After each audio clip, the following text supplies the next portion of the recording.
Jesus, die woord van God, aktiveer vandag oor jou lewe vrede. Soos hierdie golwe inkom, so wil ek vandag vir jou sê, so kom die vrede van die Here in.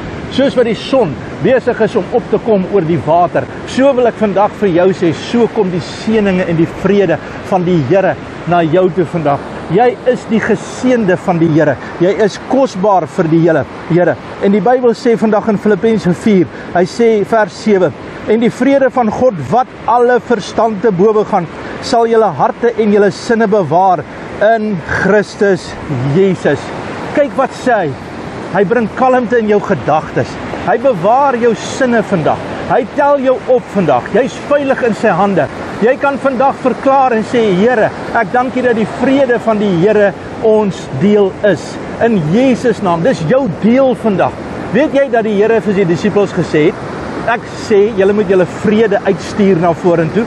Julle moet vrede sê vir daardie huis en vir daardie situasie. En ek wil vandag saam met jou staan en sê, vrede vir jou huis.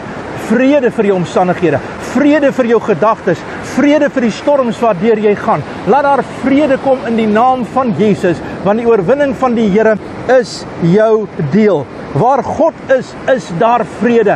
En ek bid dat God sal opdag in jou situasie, dat Jesus se krag jou deel sal wees vandag, want jy is kosbaar, jy is geroep, jy is gemaak, jy is geoormerk, jy is die een wat die Here gesê het, ek maak nuut en my skepingskrag is in jou, en my gees is in jou vandag tot oorwinning toe.